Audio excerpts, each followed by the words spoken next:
Welcome, Piero Ferrucci. Welcome to PsykosyntesAkademin in Stockholm. Thank you, Anne-Marie. We are so happy to have you with us here today. You are a storyteller, so why don't you share with us the story of psychosynthesis, its source, where it came from, and how it can play an important role in society of today? That's always an embarrassing question. But I like embarrassing questions, so that's okay. It's an embarrassing question because psychosynthesis is so wide, and it is about the art of living. And the art of living depends on each individual person. We stress a lot uniqueness in psychosynthesis. We are very, very different from each other. And that is what I stress also in my teaching, that we have to be very wary of diagnosis and of categories. You belong to this type, you have this pathology, you're this way, you're that way. Those are just boxes. And to put people in a box is dangerous, because then it's hard to get them out of the box again. But in general, I would say that psychosynthesis is about the art of living well, of learning how to relate with others, of exploring your potentialities of love and intelligence and creativity and health and beauty, and therefore also work on what stops all of that, which often is quite a few factors. And that work can take many forms. It can be in the form of education if you start early enough. But if it's too late, then no, it's not too late. If it's late, then you can call it therapy, or you can also call it counseling. It takes many different names. In Italy, we talk about autoformazione, self-formation or self-education.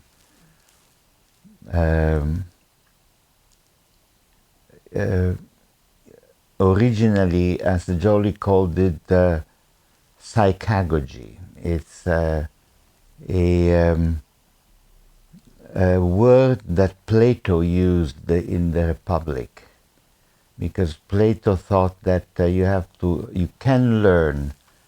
The psychagogy means managing your soul, and we don't come ready-made in this world.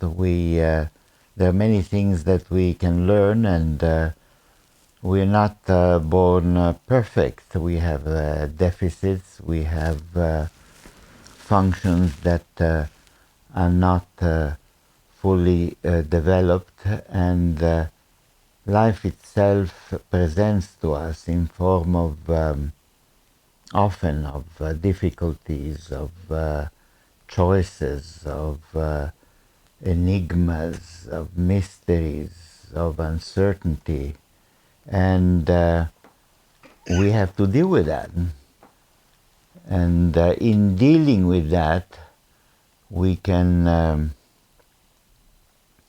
just curse it and rebel against it, or we can see it as a learning opportunity. We see very much in psychosynthesis, we see life as a school, and it's a very hard school. It's a school of hard knocks, as somebody called it, because even in the greatest difficulties, we can discover values and treasures. There was a research already several years ago that said that when at the moment of our birth, it's not it doesn't just take a place by itself, but it is the baby that makes a decision. Now is the time. And that there was no follow-up in the research, so I don't know if that is a fantasy or if it's confirmed, but I like the thought that it is a human being in its very first stages that makes that decision of coming into this world, which may be welcoming or maybe not welcoming at all, or something in between. And then little by little our subjective sense is that sometimes we have no choices, and we have to follow what other people tell us. We are under constriction. We have to follow other people's will, and that often is quite unpleasant. Of course, we all have to learn some form of discipline, and it's hard to have our own discipline if we first are not able to follow someone else's discipline. That's why there are schools. But the discovery of one's own will, of one's own autonomy, and therefore of one's own freedom, that I am free to choose, first of all, my own ideas, my own values, my direction in life, is paramount. And if that will, that capacity to choose is inhibited, then we don't feel at ease. See, we made a lot of progress outwardly.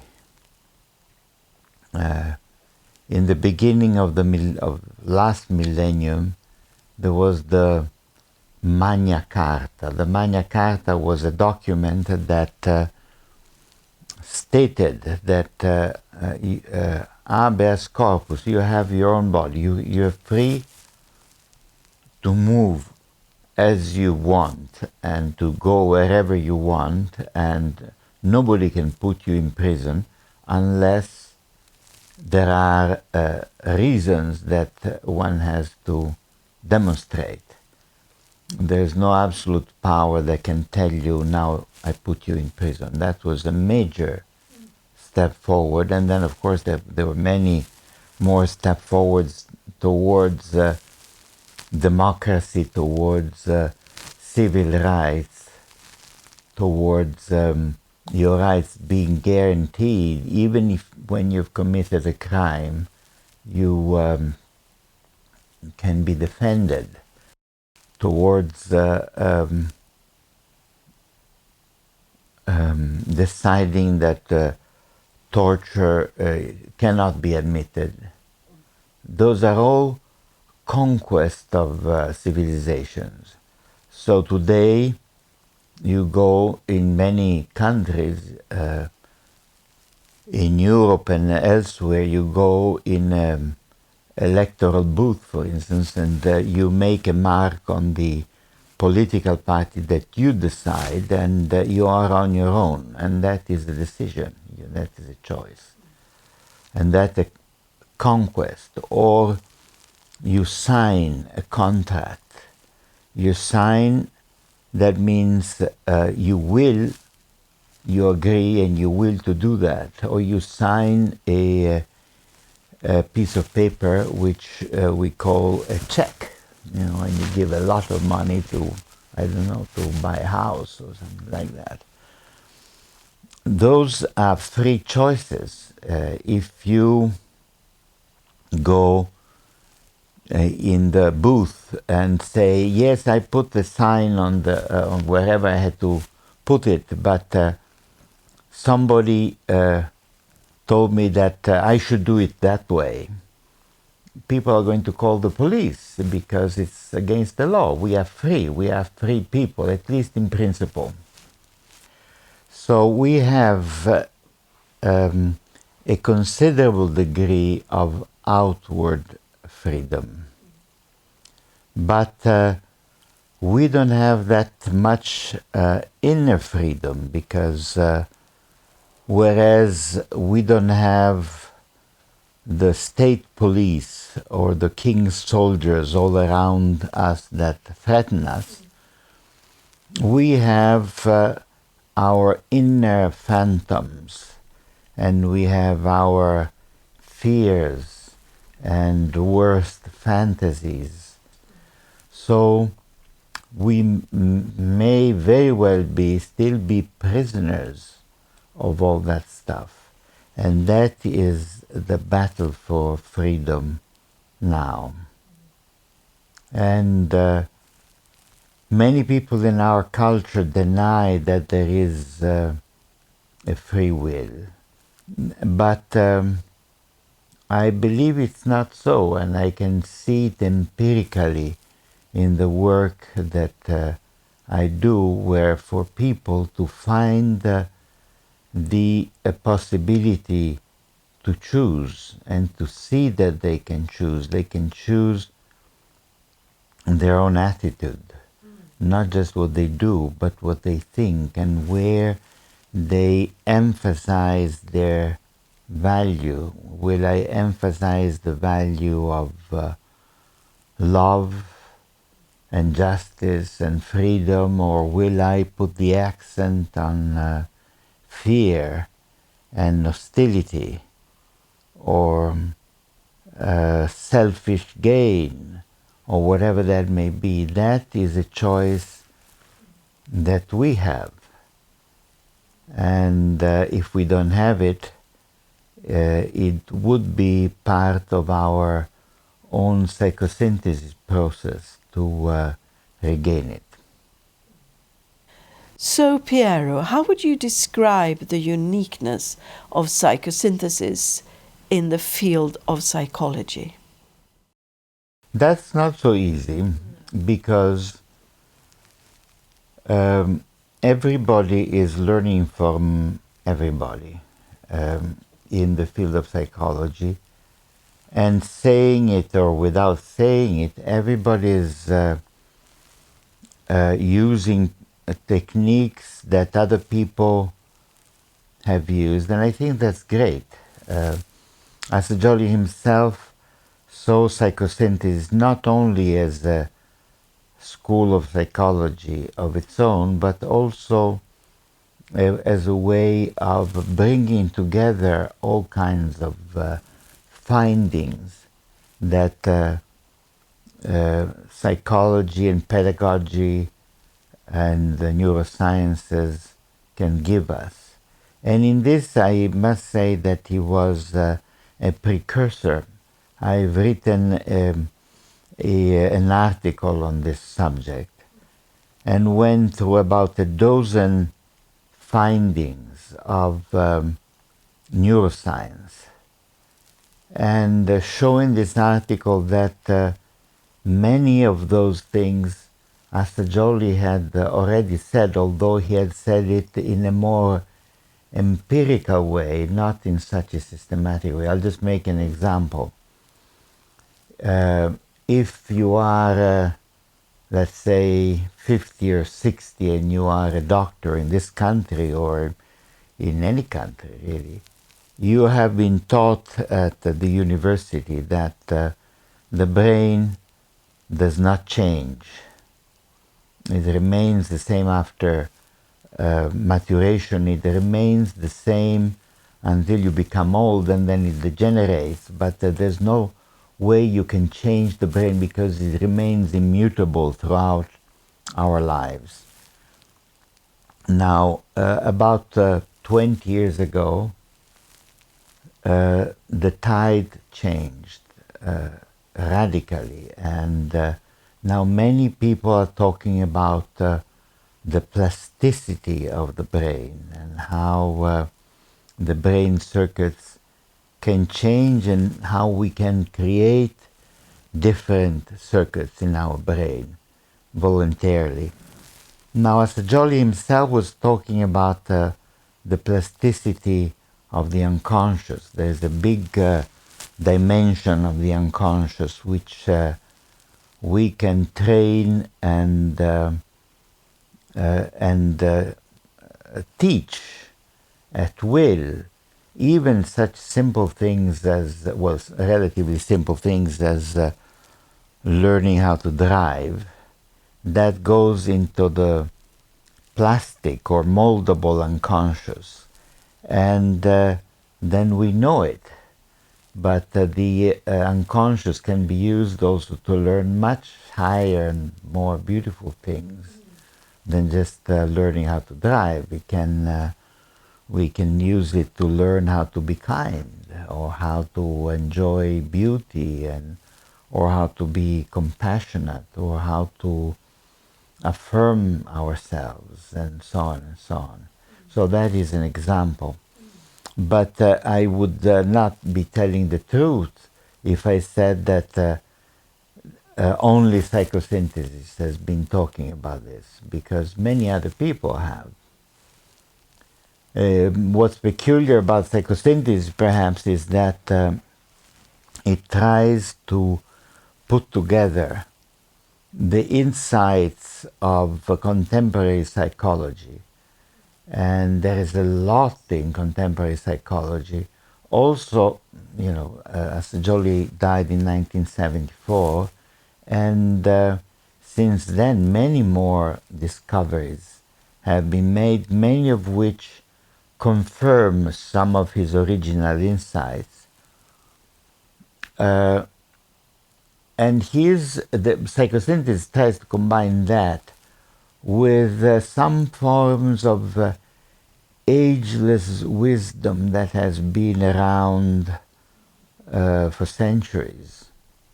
That has more to do with what we call the vertical dimension, with the spiritual dimension, or maybe it's better to use a more technical word like transpersonal, which goes beyond the realms of the individual and has more to do with the mystery, and the mystery of life, and the meaning of life, and the beauty, and with awe, and with the sacred, and with ecstasy, and with illumination. You can function very well in that realm, but you may not be very good in functioning in everyday life. Or you may be good in functioning in everyday life, but you may be uninspired. And at some point you may get depressed, and you may get bored, and you may feel that you're closed in, and you may feel the need for more inspiration. And that's where the transpersonal comes in, and that's why there has to be more than one dimension in our work. Sometimes in contemporary psychology, people go too much into obeying protocols and diagnosis, and step 1, step 2, step 3 kind of thinking, and rigid diagnosis, and it doesn't work that way.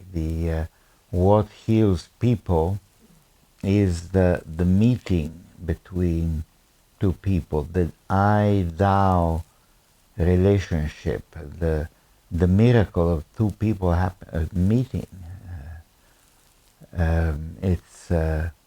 is magic, and that magic cannot easily be described in words or restricted in protocols. So tell us a bit more, Piero. With the challenges that the world is facing today, what could be the most unique contribution that psychosynthesis could make to the different systems, the different fields? It could be psychology, political, social, educational. And what is the potential of psychosynthesis in the world today and for the future? Yes. Well, I think we are living in dangerous times, which at the same time have a lot of beauty and potential, but there is a lot of unrest going on. And maybe because I'm getting older, I am realizing that values should not be taken for granted. Values like freedom or justice or compassion or care for other human beings are not necessarily given. They are not there for sure. They're not a guarantee. We have to discover them and again, and we may lose them. We may lose sight of them and therefore fall into being barbarians. Evolution is possible, but involution is also possible. I believe that ultimately we will evolve, but it's also possible for a few centuries to involve and to become much worse than what we have been, to unlearn things. So I see one of the functions of psychosynthesis is to preserve and to remind us that we have values, and values are inside us. There is even a recent neuroscience study, actually several studies, that show you that even words like no, or like danger, or like poverty, illness, death, elicit all kinds of negative reactions in the brain. So I apologize if I did that to your brain now, but it was just to explain. And so I'm not saying we should not use those words, but use them with care. And on the contrary, affirming some basic value within has enormous effects in the brains, which can be seen in real time and in our whole physiology. If I am asked to think of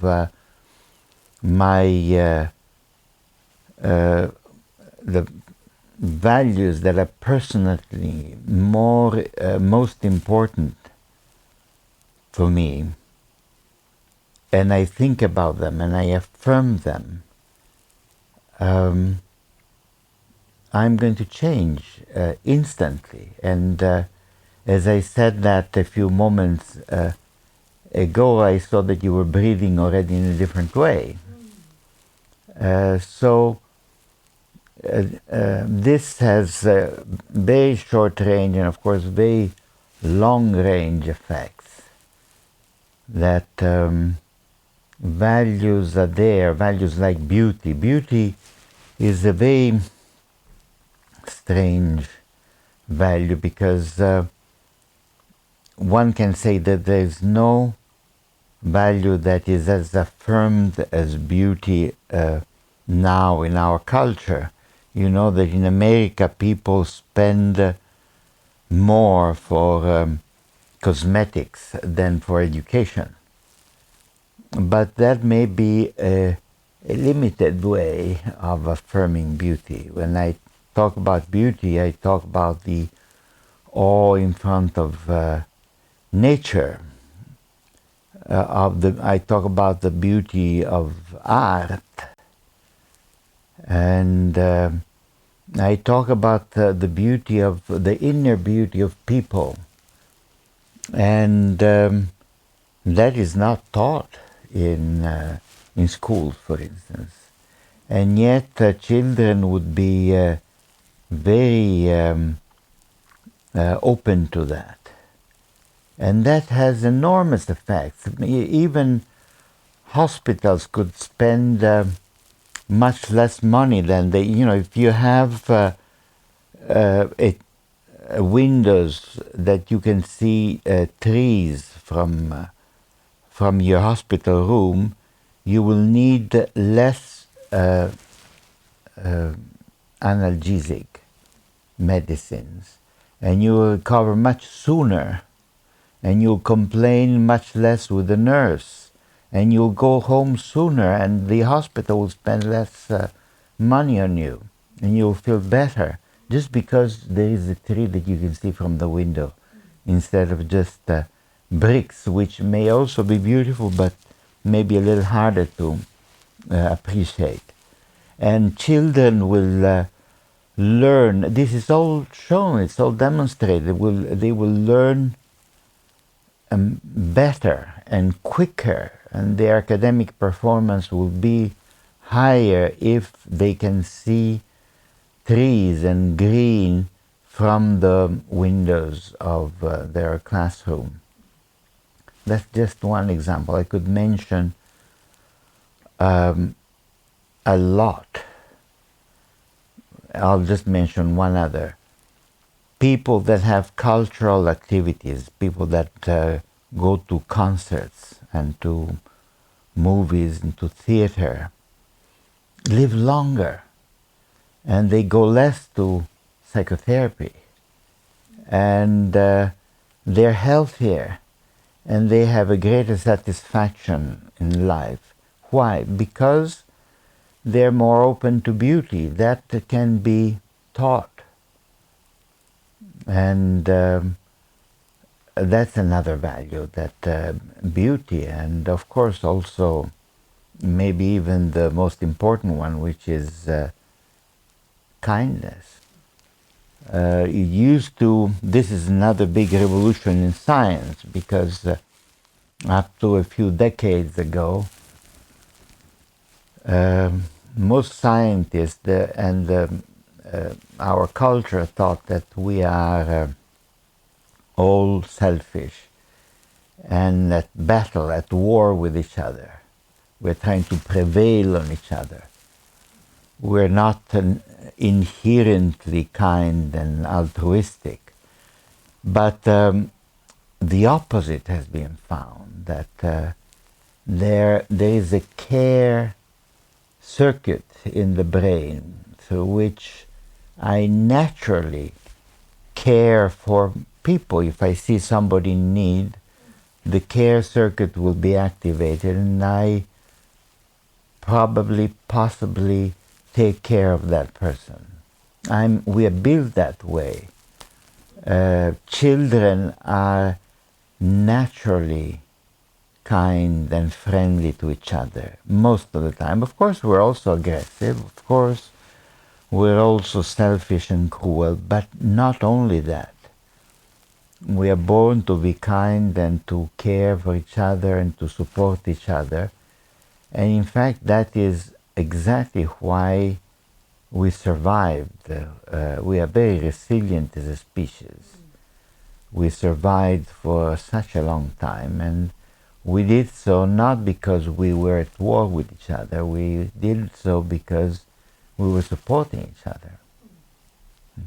So thank you, Piero, for being here with us today and for sharing all your knowledge and your wisdom with us.